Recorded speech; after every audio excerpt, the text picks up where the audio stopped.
It's my great pleasure to introduce Professor Karen Ross from the Department of Media and Communications.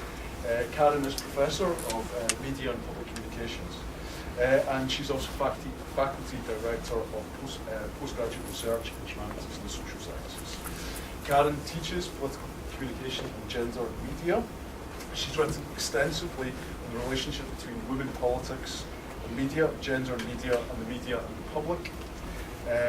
She's co-authored 7 books and a further 8 collections edited, as well as numerous journal articles and newspaper articles too. Karen's research interests will be up on the web so people can view them afterwards. Today, Karen's going to be speaking about how to work with political elites and not want to kick something. So my introduction over. Thank you, Michael. Of course, actually, you always want to kick something when you're working with political elites. But thank you for the introduction. I've done all those things, but I'm very impressed with myself. Partly because I don't actually have a life. In order to get on in the academy, your life more or less gets put on hold for large amounts of time. Okay, so what I'm going to kind of just talk about is to reflect on some of the issues that have arisen for me as a researcher working with politicians since 1994. And for me, and hopefully for you as well, when we're doing research, it has to be more than just an academic interest. That there has to be some passion in what we're doing, particularly if we've decided to carve out our academic career in a particular kind of area, a particular focus. If we are going to do that, we have to really care about what it is that we're doing.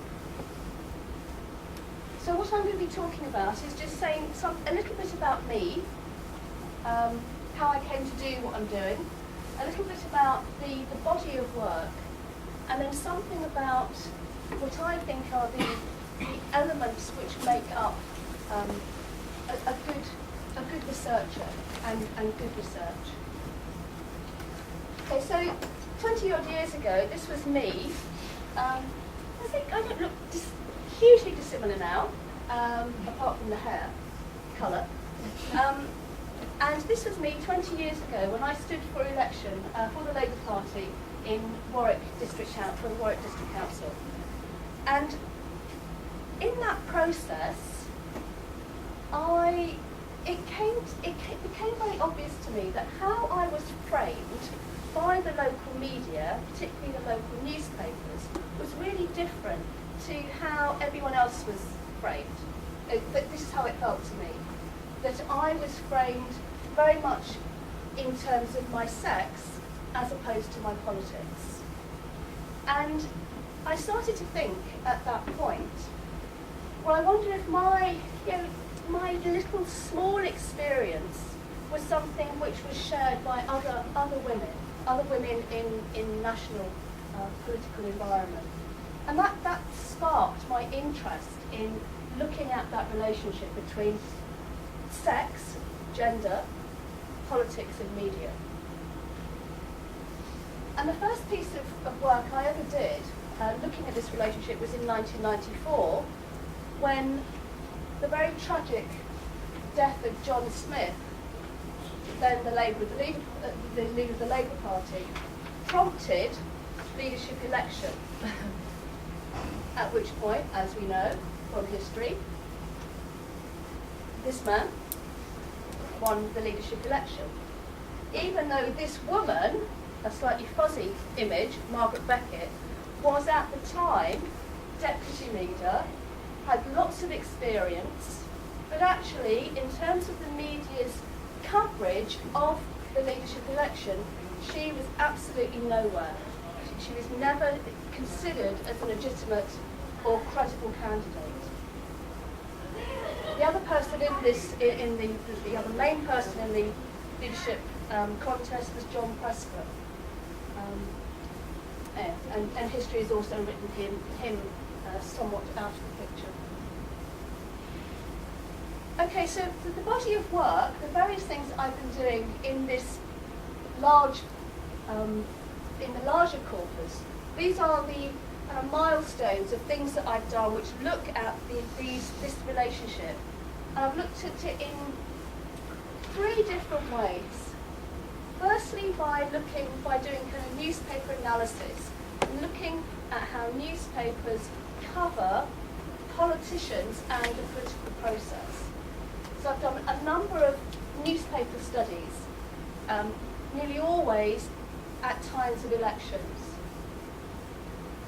I've also done a number of interview-based studies with politicians from a number of different countries, with women, mostly with women, but more recently with women and men.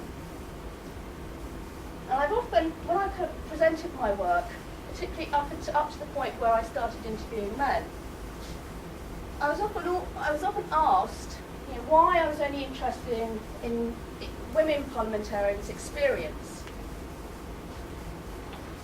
And my answer was depending on who asked me the question and whether or not I thought there was a hidden agenda in asking that question, I would say different things. But broadly speaking, my interest in talking to women politicians about their experiences was largely because most work that looks at politicians focuses on men. Because it's only relatively recently that we've even been able to talk about a group of politicians who happen to be women, because women simply have not featured as formal elected parliamentarians as a group until relatively recently. Okay, so I've looked at news discourse, so how politicians are represented. I've talked to women themselves about what they think about their representation and how they develop and cultivate relationships with journalists. I've also talked to journalists, lobby journalists in particular, about their thoughts on their relationships with politicians. So I've tried to come at this idea, this relationship, from these different angles. What I haven't done, I have done a tiny amount, but not really very much, is talk to the public about public responses to whether or not the sex of a politician makes any difference to them, that is to citizens, whether sex has any bearing on how politicians behave, their expectations, what our expectations are of politicians, if they're women or men. I haven't done very much of that work, but this is the work that I've been doing. When I started doing I decided in 2006, I decided that I wanted to go to New Zealand to do some work with parliamentarians there, because I hadn't been to New Zealand before, and I'd just seen this fantastic documentary with Charlie Boardman motorbiking around New Zealand. And I was completely captivated with the idea of going to New Zealand. And I hadn't done a embodied study with real politicians for a few years in 2006. So I decided that, okay, it was now time.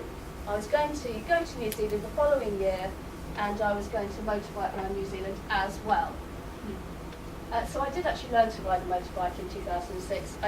I didn't kind of quite get that if I was going to go to New Zealand in 2007 and I was going to go in our summer, it would be winter, wet, cold and horrible. So in the end I didn't actually. I think I rode a motorbike for like half an hour before I just gave up. It was too cold and too wet and too dangerous. However, as you will see later on, I had a much better experience last year. So because I decided I was going to go and do this work in New Zealand, because New Zealand, unlike the UK, has a very, very small parliament. New Zealand has 121 MPs, which is basically 25% of what we have in the UK.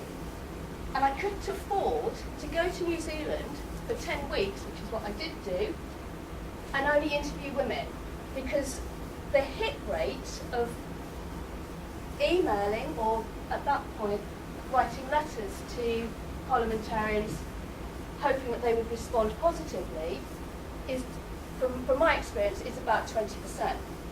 And even though New Zealand had 30% of their parliamentarians were women, the hit rate would still have meant that I would actually be interviewing very few people. So in the end, I decided for this study and subsequent studies in New Zealand that I would interview women and men. And that's what I did. And last year, as I said, most of the work has been looking at this relationship between politicians and journalists. But last year, because of the interest in social media, and because of the interest particularly in Facebook, after Barack Obama's success of using Facebook as part of his own political campaign toolkit, I decided that I was going to go back last year and do some work on politicians' use of Facebook within a general election context, because last year in November, New Zealand had their elections. And so that's what I did. So what I've tried to do over the kind of the course of this interest is try and change the focus of what I've done, or what I'm interested in doing, to just, so it isn't always doing the same thing over and over. Because A, that's boring for me, and it means I never have anything new to say in terms of theorising or arguments. So some of the things, I mean, I've learned lots of things about working with political elites. But I think that what I have come to kind of think is that it's not really what you do, because what you do, if you're going to be doing interviews with parliamentarians, there's nothing special about the process or designing an interview checklist or a questionnaire. There's nothing special about what you do when you do that with politicians. But what's different is how you think about the process. Because they're very, politicians as a species are really intriguing and fascinating to work with, but they're really unlike, from my experience anyway, unlike any other group of people who I've ever interviewed. And part of why they're different is because of their completely mad life.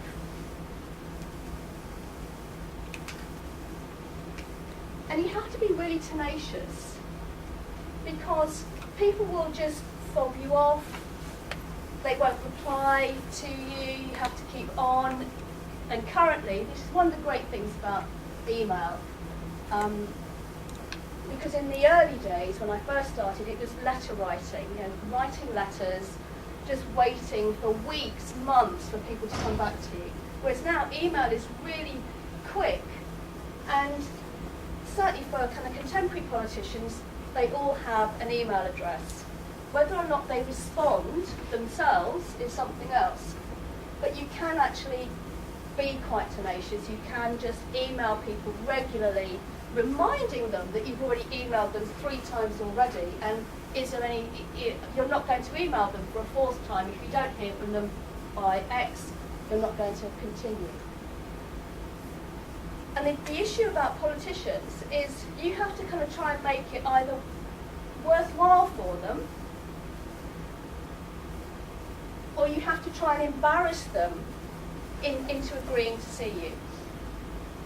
Both those things are really difficult, because actually you want something from them, I want something from them, and I don't really have much to offer in return, other than saying, which is what I do say, I'm sure you'll be interested in the larger study. I'm sure you'll be interested in what your colleagues say, or what the National Party say, or what the Tories say. So one way to try and hook them in, that has been quite successful, is suggesting that surely they'd be interested in knowing how other people use Facebook effectively, implicitly saying more effectively than you do. You have to be flexible, because I find myself, certainly last year and in previous years, agreeing to anything. So if a politician, or if they're more usually their parliamentary secretary says, okay, well, politician, Mary Blogs can actually see you at 7:30 in the morning in her office at Parliament, you agree to that. Or actually, yeah, it's going to be really difficult because we're now in a campaign period. However, you know, John Brown, he can come, he can see you, he'll do a telephone interview from his car at midnight on his way back from a parliamentary meeting. And you just agree to anything, because actually you do want something from them. And if they're giving you any time at all, then that's fantastic, because that's what you want. When I was in New Zealand the last time last year, it was the first time, in fact, that I'd rented a car. It was the first time that I'd been to New Zealand when Parliament wasn't sitting. Because most of the time, on the other two occasions, it's been outside of a campaign period. So I've been based in Wellington, where Parliament is, or the interviews, the vast majority of interviews have been at Parliament. This time, I wanted to go there during an election campaign. It did occur to me that I'd have to be moving around more. And New Zealand, as you probably know, has more sheep than people. Big place, takes a long time to get from A to B. So I did actually hire a car, and that was very useful. Although it was the first time I'd actually used a sat-nav, having disdained the idea that actually I think I am more intelligent than the robot, but it was actually quite handy, but not as handy for someone who persistently goes left when they are told to go right. But anyway, and that then agreeing any distance, any place, that was great, because it meant that because I did have transport, I could go to wherever politicians were once I'd arrived in a particular city. Now this man, to whom we will return, Chris Tremain, Chief Whip for the National Party. So in New Zealand, two main parties, Labour and National, National being the Conservative Party, who won in 2008. They overturned a Labour government that had been in office for 13 years. And Chris Tremain, so what I did for this study is I emailed every MP who had a Facebook page, and asked them if they'd be willing to be interviewed by me, and a number of them said yes. Chris Tremain, to whom I will return, he agreed that I could do an interview with him from his car on his way back from the meeting, and this is what it sounds like.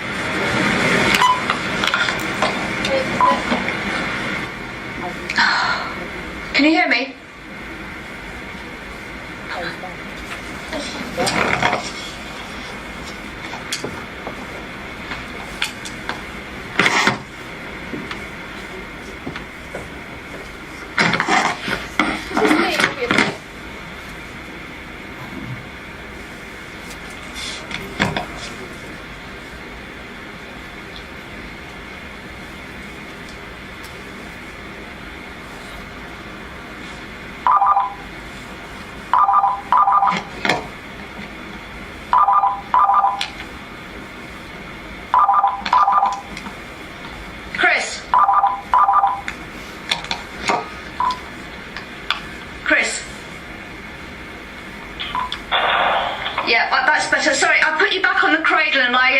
To cancel you out completely, so thank you for phoning back again. Okay, so briefly, Facebook. How do you use Facebook? That's really the kind of key question. What you think about using Facebook as part of political communication?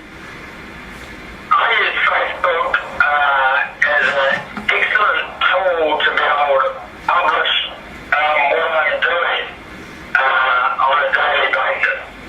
So, for instance, I'm running a campaign at the moment called Billy Johnson Today. Okay. Every day you get the picture, yeah.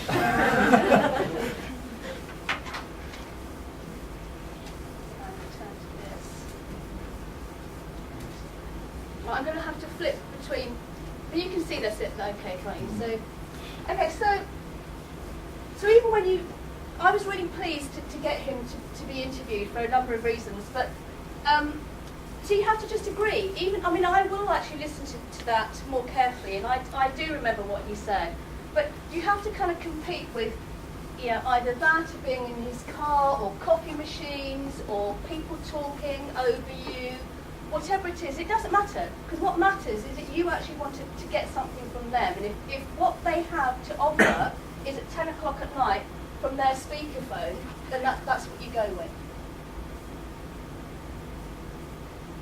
Okay, so you need to be flexible. You need to grasp opportunities wherever they occur. And the great thing about being in the field at the time that you're there is that things happen, other opportunities arise just by you being there and making contact with people. And being creative in the face of disaster, because that person, Chris Tremain, when I emailed everyone to ask them if they would be willing to take part in the study, a number of people said yes, and that was great. And I think in the end, I interviewed 14 politicians. And with a couple of colleagues, we also looked at 26 MPs' Facebook pages. But Chris Tremain, because he's the chief whip for the National Party, after I'd sent out my invitation, he emailed me back to say, the problem with your request is that we're in the middle of an election campaign. So unfortunately, none of my National Party colleagues will be able to take part in your study. Even though, when he sent me that email, 6 or 7 of his National Party colleagues had already emailed me back to say, yes, I'm happy to take part in your study. So, the day after he emailed me to say, sorry, no one can take part, everyone, all his colleagues who had hitherto agreed, emailed me the next day to say, oh, actually, we're no longer able to take part in your study, but Chris Tremain is going to do an interview on our behalf. So I emailed them all back saying, this isn't a party political issue. I'm simply interested in your views on your use of Facebook on your Facebook page. However, none of them, there were 7 of them, they all stood their ground through their parliamentary secretary and didn't take part in the study. A few days later, while I was still fuming and sent Chris Tremain a particularly snotty email saying, I can't believe you have whipped the caucus, several days later, a number of his colleagues did get back to me, including a member of his front bench, to say they would take part in the study. So I was quite pleased about that, but I couldn't work out, and I will never know, if they did that because they deliberately went against the party whip, or because they hadn't read the email the first time, and when I had emailed back everyone the second or third or fourth time, they decided they were going to take part. But having sent Chris Tremain a rather ill-tempered email, I left it a couple of weeks and then got back to him again saying, well, as you're now going to speak on behalf of the National Caucus, I'd really appreciate an interview. Fully expecting him to tell me to get lost, but he didn't do that. But he didn't give me, as we heard, a particularly good interview. And in fact, he doesn't actually use Facebook hardly at all.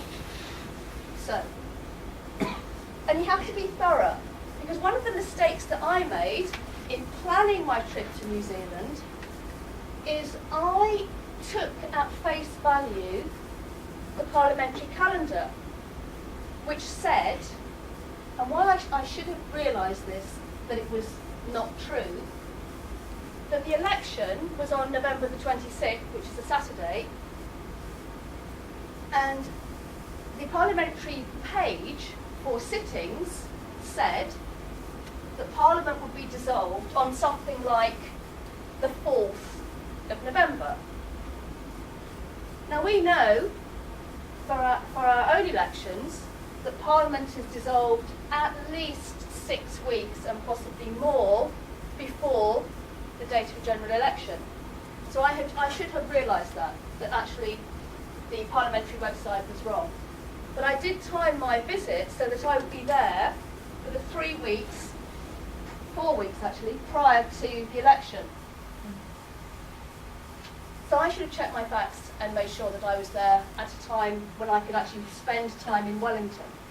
Because when I realised I wouldn't be able to spend the whole time in Wellington, I then had to do quite a lot of fancy footwork to get my accommodation moved to somewhere else where I could see more parliamentarians.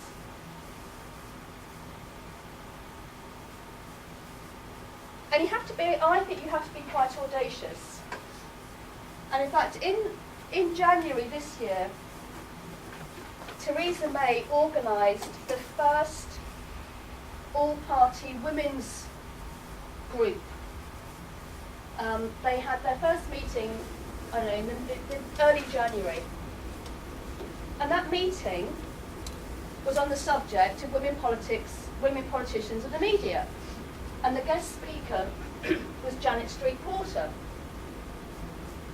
And I only know that because I happened to read the review of the event the day after in The Guardian. So I emailed Theresa May and Lynn Featherstone, as the ministers responsible for women, asking them if they would be willing to do an interview with me, because I thought it'd be quite interesting. Both of them said no, but you still have to try, because sometimes someone will say yes. So I also emailed Claire Short at the same time, who, is no longer an MP, but has had a lot to do with the media's representation of both politicians and women, and she's agreed. So you just have to, in my view, ask people, no matter what their position, because in the end they either say yes or no, and sometimes they surprise you. So when I went out in 2007, the first time, I ended up, so as I said, New Zealand has 121 MPs. I interviewed 62 MPs on that visit, which is phenomenally fantastic, including, at that time, because in 2007 it's a Labour government, almost everyone on the front bench, and Helen Clark, the then Prime Minister. The reason I got to interview Helen Clark was because the very first person I interviewed in that 10-week period was a guy called Tim Barnett, who was the chief whip on the Labour side, on the government side. And we arranged to meet at 8 o'clock in Parliament, 8 o'clock in the morning, to have breakfast.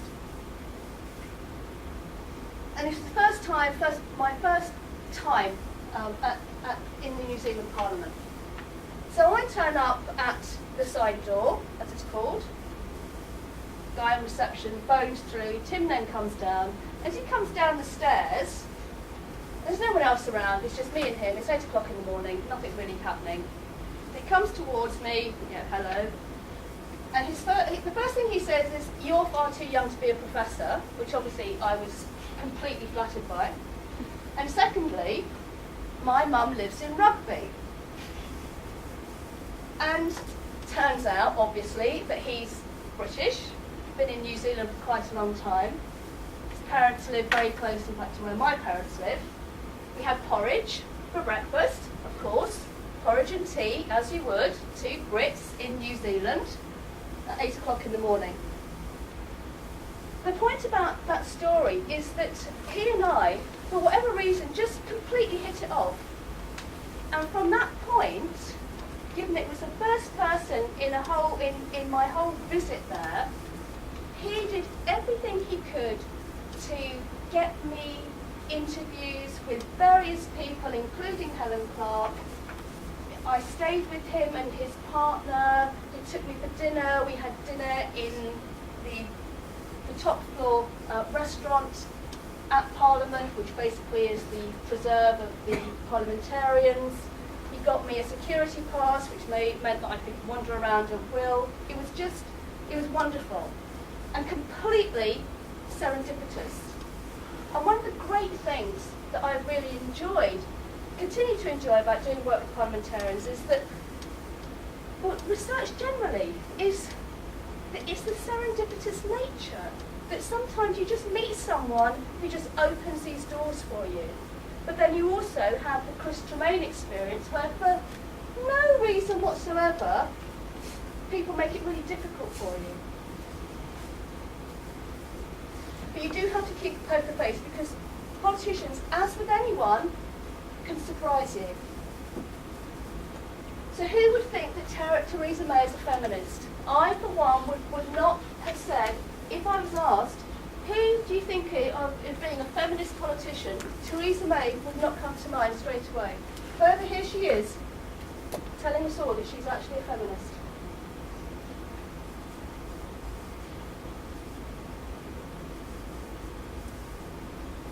Now this guy, who I interviewed in 2007,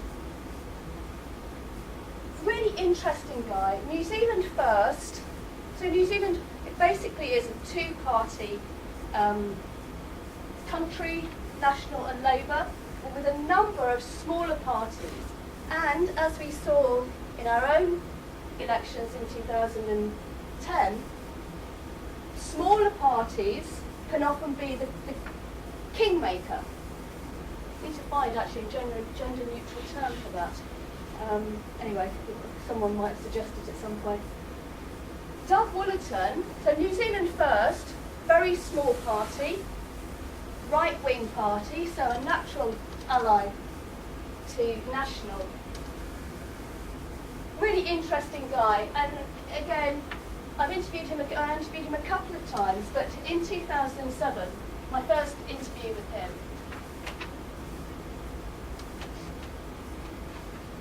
so what he's talking about, because it just starts in the middle of a conversation, what he's talking about, the thing that surprised me is he was really, really, really supportive of Helen Clark.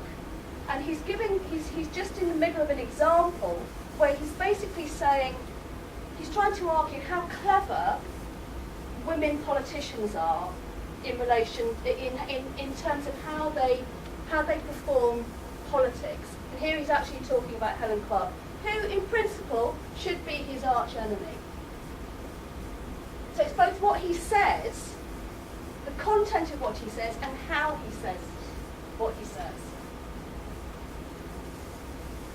When you've concluded the interview, I'll download the file on James' machine. Yeah. So, because clearly it'd be... Stand Parliament, you have to have some knowledge before it becomes relevant. And if you want to see an MP debating, well, that's cool, but I don't believe that most people do. And it's usually done with a laugh. And absolutely, if you ask, and said to his our colleague in the National Party, why don't you ask a question where they can train prostitutes? And she said, no, I'll give you a bottle of wine if you do though. And he did. And it's all over the newspapers. And they came up with this.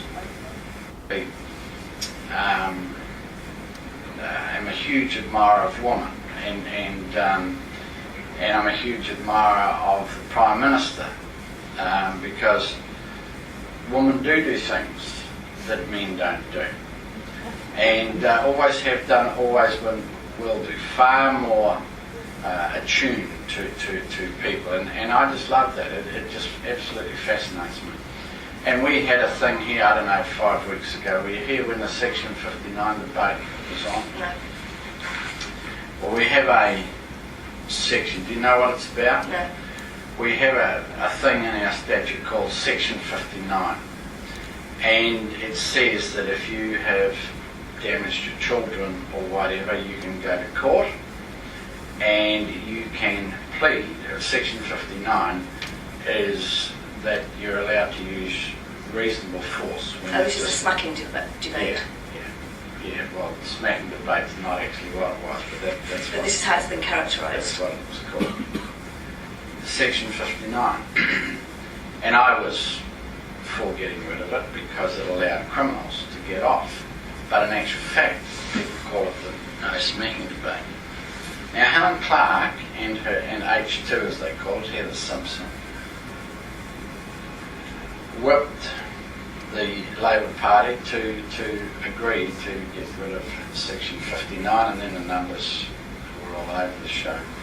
Then we had a charismatic church, Bishop Tamaki, self-appointed bishop and all of the rest of it. Very pro leaving Section 59 as it was, so he was anti the bill. And various other lunatics, as in extreme groups. I shouldn't call it lunatics, a colloquialism, but extreme groups. A lot of their names, a lot of the, like we were getting hundreds of letters up every 20 minutes, And then all of a sudden, John Key, the new leader of the National Party, realised that he was on the wrong side of the argument and talked to Helen Clark. Now, Helen Clark and Heather Simpson got everybody over a weekend, eminent lawyers and the lawyers, Crown Law, etc., etc. And they came up with this clause to put in the bill. And it was nothing more nor less than a definition. And it said, this clause affirms, and things like that. I've got it in my bag if you want to see it later.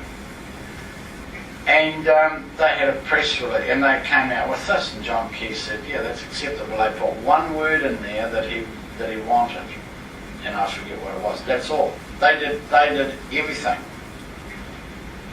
And the newspapers right across the country, victory for John Key.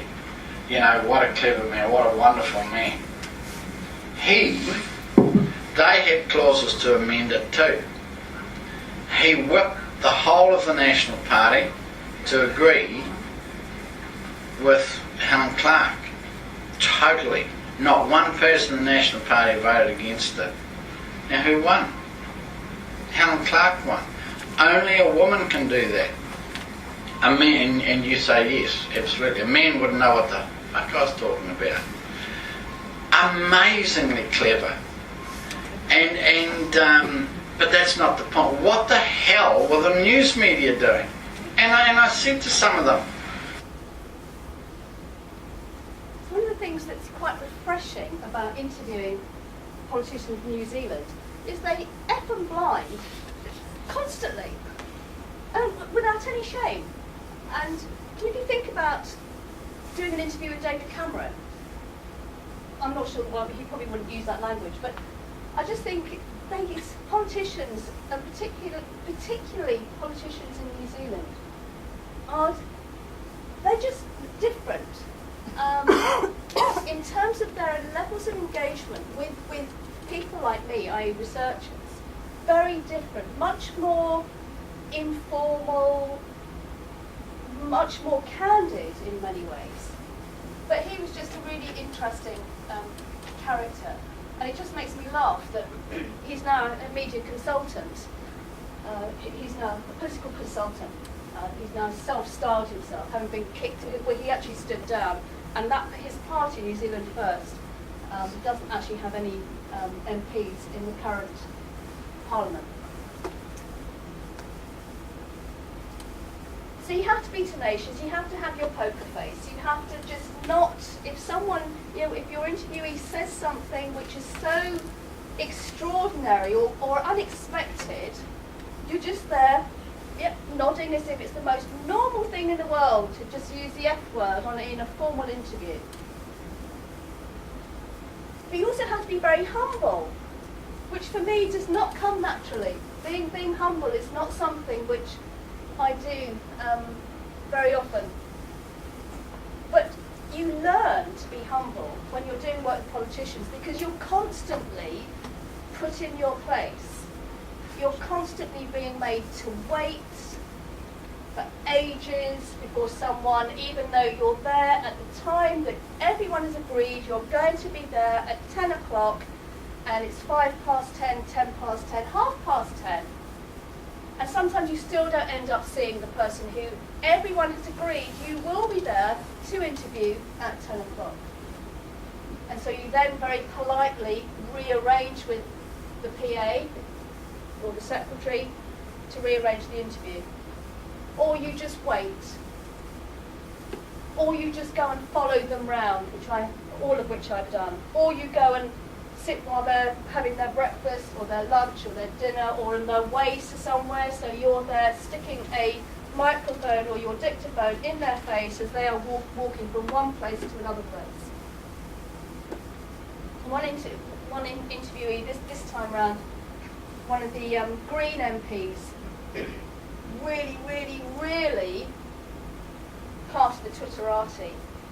The whole of the interview was spent I never actually engaged eye contact with him because his eyes were only focused on his BlackBerry the whole time, just constantly reading his Twitter feed. Not a particularly good interview. And they get interrupted. They allow themselves to be interrupted by phone calls, by division bells, by other people coming in while you're interviewing them. And you have to put up with it because in the end, you want something that they have. And actually, there's nothing in it really for them to give you their time. And I then started kind of bringing work with me to actually while away the hours and hours I spent waiting for people to come and see me. And you also need to be discreet because oftentimes politicians will say things which are incredibly indiscreet, particularly against their own colleagues, as well as the opposition, which is what you would expect. And you also need to be quite ethical, and I have, over the years, have had ethical dilemmas, which I have resolved myself.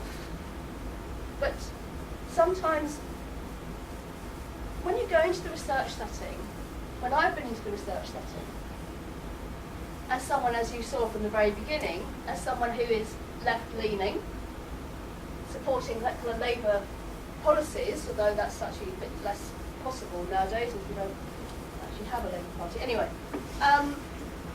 and it's sometimes very difficult to go into a situation where, for me, interviewing a National Party MP, particularly a National Party woman MP, and trying to value their contribution. How you value the contribution of people whose political views are very diametrically opposed to your own, and how you work with that material to actually value everyone's voice.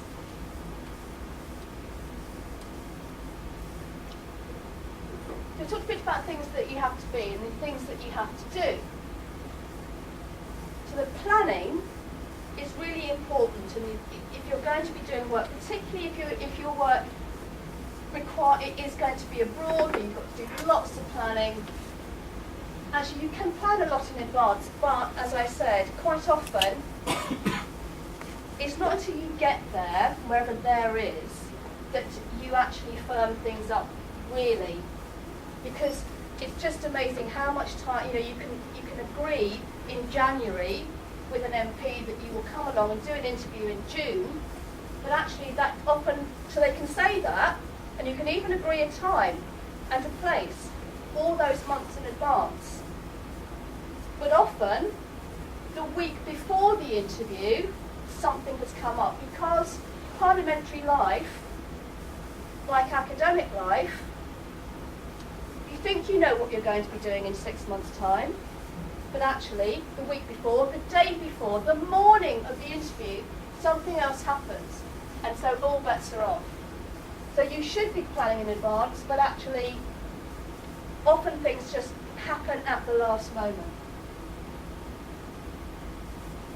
And you must do your homework, and I will never make the mistake I made last time again, about not checking timetables.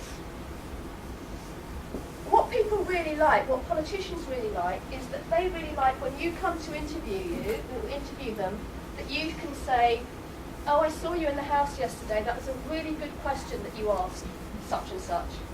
Or I saw you on TV last night and I was really impressed by whatever it is.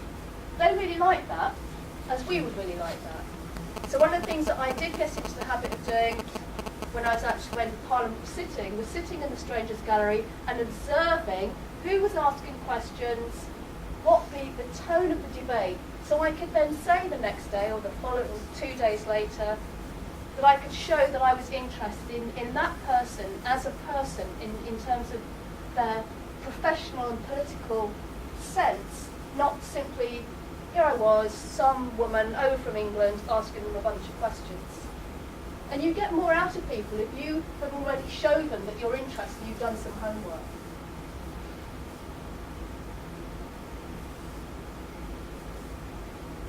Checking equipment, it just sounds really stupid and sounds really of course you're going to be doing that. But actually, I had so many experiences of, the tape didn't work.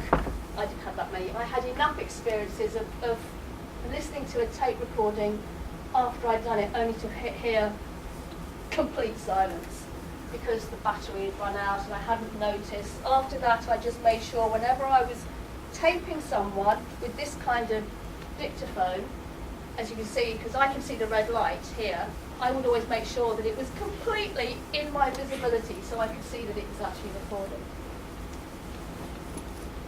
And the dress code, and again, I don't know, maybe it's a trivial thing, but you very quickly kind of recognise how, what people should be wearing, or what you should be wearing rather, and how other people are dressed. So in New Zealand, very informal, but I still felt that I needed to actually dress in a reasonably formal way.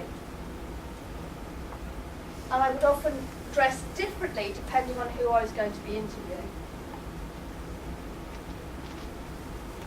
It was really important to, actually, and it has been important in other kind of parliamentary contexts, to get people like the librarians in the kind of parliamentary library on side, and also getting the office of the Speaker, who's normally the office which will give you a security pass, being friendly with those people.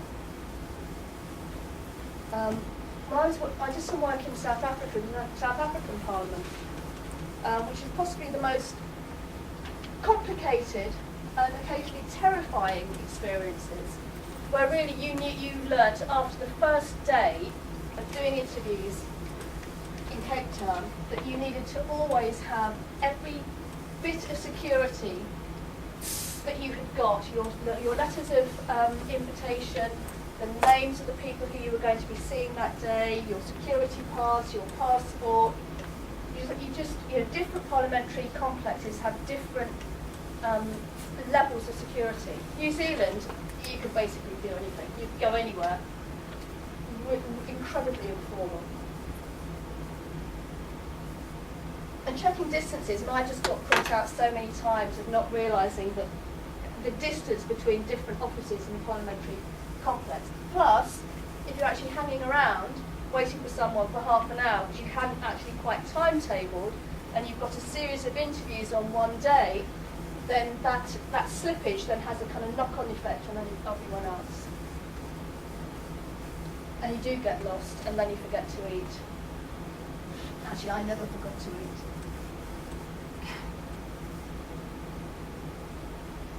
And this idea of being a kind of ethical researcher, I think is actually quite important, because I've never interviewed any politician who didn't love talking about themselves, who couldn't wait to get that tape recorder running. But there is still quite an onus, I think, on us to make sure that not that we distort or kind of show them in the best light, but that we don't actually embarrass them Because particularly if you're going to then send them, which I always do, a copy of whatever write-up of the research includes their name, includes something which they have said, then you want them to agree. You want to be able to credit them so that when your work is published, you actually feel completely ethical that everything that's in there is not only true, but it has been agreed by the person saying those things. So it is actually in your interest, it's in our interest, particularly if we want to go back, to be ethical, to actually make sure that what we're saying, that what we're attributing is in fact agreed by the person being attributed.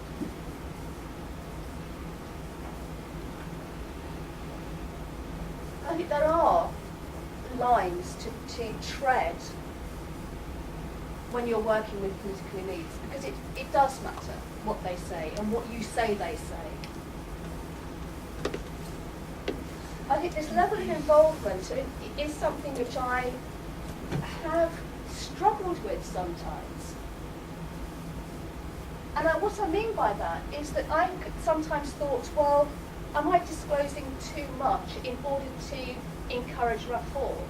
So if I've been interviewing a Labour MP, a Labour woman MP, as someone who is a Labour woman politician, have I said too much in order to kind of get her to be candid and say things? Have I kind of just tried to kind of play the sisterly card a little bit too much in a way that I wouldn't be doing if I was interviewing Anne Widdecombe, which I have done, fascinating woman. Does that matter? And I suppose it does matter, and you might want to talk about that, and I have talked about that in some of the work that I have had published. I have talked about those struggles, because I think that research it's never this really clear point that you start here and you end up there and you have this perfect linear journey. It's never like that. And sometimes when we read accounts of research in terms of findings, we often don't realise all the turns and the tributaries of the research journey. We just think that somehow you start at the beginning and you end up at the end and everything's straightforward, and it just never is. So when I was this last time, last year, because I did quite a lot of work with Labour Party politicians, as well as doing the Facebook work, I also followed round a number of Labour MPs during their campaign. So I filmed a number of MPs as they were doing door knocking, when they were doing meet the candidate meetings, and when they were doing what this is described as flag waving. So in New Zealand, we don't do it in the UK, but in New Zealand they have these massive posters, and you can probably just see here, Labour, but each of those letters is being held up by a person. And so they arrange themselves at junctions, and they kind of just put them up and down. So they have a kind of Mexican wave of human beings with the Labour spelt out in those letters. And then they have these big posters. And they just jiggle them around, and then they just count the number of toots they get from cars as they go past. And it's great, and it's great to observe, and it's very good in terms of party morale. And actually on the day of the election, this was me actually door knocking on the day of the election to get the vote out. I was actually in Christchurch with in a particular constituency. And I'm just thinking, is this appropriate? And I suppose it was appropriate because I decided it was a Saturday. I wasn't kind of formally being a researcher. I am a Labour supporter, and therefore this is perfectly fine. It's not going to get into any research report, but in some ways this was me giving something back. It was, yes, very enjoyable. But sometimes, I've described, this idea of black ops, actually doing something slightly covert. So, because I attended a number of candidate meetings, often sitting at the back, and filming. And at one candidates meeting, which actually was where the range of candidates included the leader of the Labour Party, a guy called Phil Goff, I was told I couldn't film. So I decided that I would do some undercover recording using my phone, using the memo button on my phone, which I did do very kind of surreptitiously. I did that for about 5 minutes when he was speaking. And when I tried to then put the memo somewhere else, I pressed the wrong button, and it actually then announced the recording, and that was very embarrassing. And then what they have in New Zealand, they have a really interesting TV show called Backbenches. And it's like Question Time. It's exactly like Question Time, except that it takes place in a pub called Backbenches, which is opposite Parliamentary Complex. And I've been there a few times. It goes out, it's a weekly show, and it's live. It's broadcast live from the pub on, whatever it is, Tuesday evenings. So when you get there, so let's say it's on a Tuesday at 7 o'clock. So at 6 o'clock, people start, it's just in a pub, people start getting to the pub and getting their tables, and then at 7 o'clock the show starts. So this was just the one week that I did go to it, attended. This is what happened. Fine.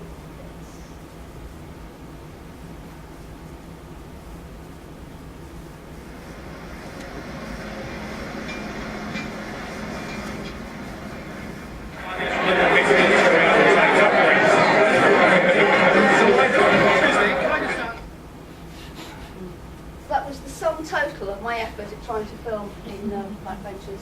It was almost immediately, one of the production team came over and put their hand over my pathetic little camcorder, which was very irritating. But anyway. So, yeah, I've talked already about this, research serendipity, being at the right place at the right time. I was just passing by and actually saw this poster, which is of John Key, who's the National Party, he's the Prime Minister, obviously looking a little bit like Adolf in that poster. And just talking to, so Tim Barnett had mentioned, Grant Robertson, whose flag I was waving, really helpful guy this time round. And Phil Goff, who the first time I met in 2007, because he was there at that point, the Labour Party leader, and in fact he stood down immediately after the result of last year's elections, when Labour kind of lost rather disastrously. And just being invited to things, and suddenly you're invited to something as a guest of an MP, and you suddenly then get introduced to other MPs, and your sponsor says, "Oh, have you spoken to Karen?" "Oh, no, I don't think so." "No, you haven't spoken to me because you refused to be interviewed." "Oh, did I?" "Oh, I can't imagine why I refused. Of course, I'd love to be interviewed by you." And it's just being there, and suddenly they see you as a real person, as opposed to some random woman who's just sent this email from England. Well, this is really interesting because, as I said, it's about the project last year was about Facebook, and you can't see, but this woman, Claire Curran, who is an MP, an Auckland MP on the Labour side, was actually formerly a journalist and has been giving her colleagues lessons on how to use Facebook. And after I interviewed her, she very helpfully posted up a post on her Facebook page saying, "Hello Facebook friends, tell me what you think about my communication with you on Facebook," which was great for me because it just means that I then captured all those posts, because what I didn't do is I didn't talk to people about what they thought of politicians using Facebook as part of their political communication campaign. So that was very helpful of her, although she denied afterwards that it was at all prompted by my interview. But I don't care, because in fact I've got some very good stuff from doing that. Because it is wonderful. I mean, I just love the access that I've had to politicians. I love the fact that they will say things to you, that they'll give me time when they don't have to. They have really busy days, really busy weeks, really busy lives, and yet they still, for whatever reason, give me some time to do an interview. So I think it does, for me, all the frustrations are as nothing compared with the wonderfulness of working with political elites. I think it does make a difference. So currently, now, I'm working with the New Zealand Labour Party to develop some kind of training materials based on the work I've been doing with them. So, because most of the time, within the academy, our work is only important to us. And we might write it up as a book or an article, but it never kind of goes anywhere. And what we know about articles, we slave away, we spend hours and days and months of our time writing, the perfect research article. And what we know is that most articles are read by 3 people. And it's like, well, why? Okay, and those 3 people are likely to be 3 PhD students. So the impact of our work generally in this area stays within the academy. So the idea of my work actually having an impact on Labour Party policy is great. And I hope it does. Now this is a small film I made, but it won't work, so I'm going to move on. And this is just a couple of examples of things which, based on the work I've just been talking about the last hour, has been published. The first one most recently. And this is me on my motorbike! In Christchurch! I had such a fantastic time. And I did actually because it was, as I said, the first time out of 3 visits where it was warm enough and gorgeous enough to actually rent a bike, and that was fun. And that's it.